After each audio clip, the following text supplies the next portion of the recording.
What is it about reboots, remakes, and sequels that makes them something we don't typically have a positive reaction to? Why is there often a kind of emotional eye roll when one hears about a remake of Willy Wonka, The Crow, or yet another sequel or series in the Star Wars franchise, to name just a few? The theoretical answer is simple and can be illustrated with Willy Wonka and the Chocolate Factory starring Gene Wilder. The movie came out in 1971 and is considered a classic of pure imagination. Now, let's take you, the kid who watched it for the first time in the 70s, 80s, or even 90s. Let's pretend you were 9 to 15 years old when you first watched it. You loved it, relished Wilder's sociopathic performance, the visuals, and the movie stayed with you in a very special way for a very long time.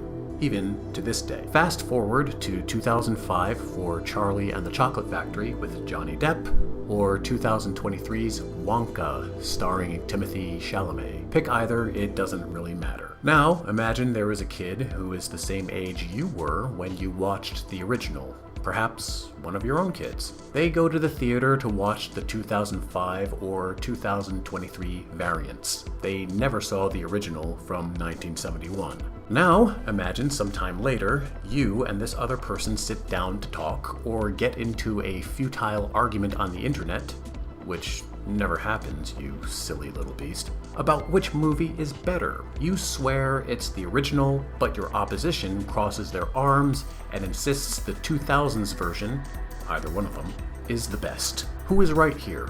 Which film is better? That's the wrong question. The better one is, why does each respective person feel they are right about the film they enjoy? The theoretical answer is simple, and it is this. Subscribe to my channel or you'll never find out the answer. Just kidding. The theoretical answer is, what comes first is favored. You watched the 1971 version.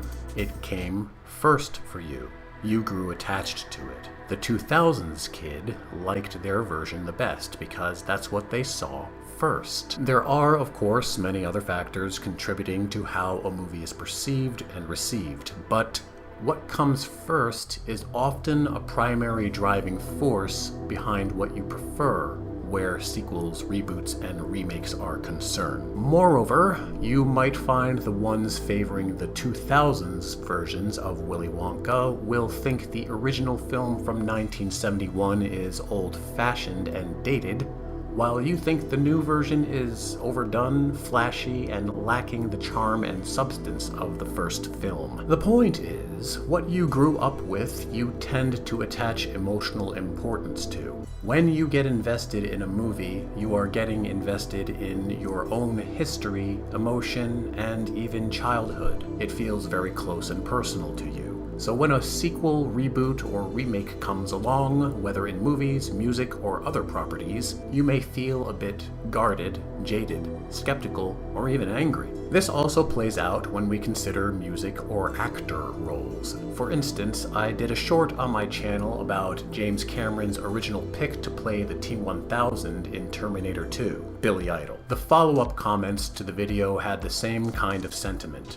Billy Idol wouldn't have carried the role and Robert Patrick was the best for it. But I question that in light of the first is favored theory. Let's take a hypothetical journey into an alternate reality. Imagine in another world, Billy Idol played the role of the menacing android assassin in T2. In this world, according to the audience, he would most likely have been perceived as ideal to play the role. Executed it perfectly, and nobody else could have played it quite like him. If we had learned Robert Patrick auditioned for the role and was turned down, the audience reaction likely would have been supportive of that decision, not because Robert Patrick was bad for the role, but simply because Idol came first. But there's a twist to this theory, and we can see it play out in Star Wars. Maybe you've heard of this film. If you've been on planet Earth more than 3 days, you'll know Star Wars revolutionized not only filmmaking, but culture itself in many regards. Don't need to go much further than that. And if you were lucky enough to be a kid when it first came out in the 70s, you got to watch it. If you loved Star Wars,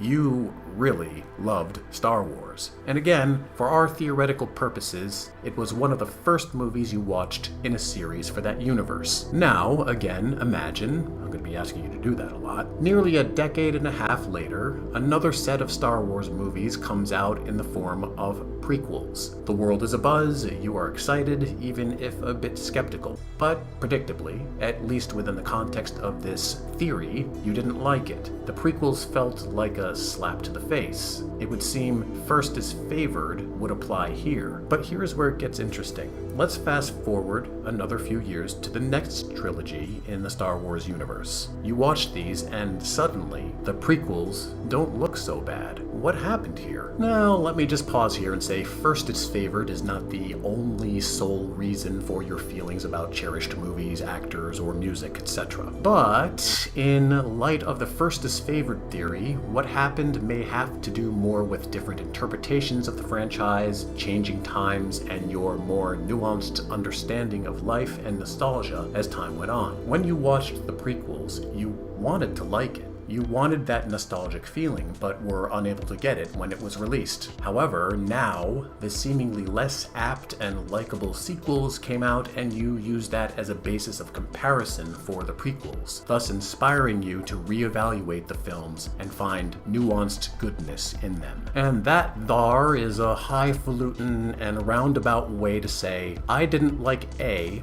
but it's a heck of a lot better than B. If you grew up with the original films, the reason you now like the prequels, when you originally didn't, in this case is not so much a case of first is favored. It's more about the passage of time and comparison to newer properties that got you thinking of the prequels in a new way, one that got you closer to that nostalgia feeling you were seeking. All in all, first is favored is a safe bet when understanding why people become attached to various incarnations of movies within a franchise, music, or actors in a role. What do you think? What other movies have you seen that fit the first is favored theory? Did you ever dislike the Star Wars prequels but now enjoy them? Leave a comment. Check out this video next. You're going to like it.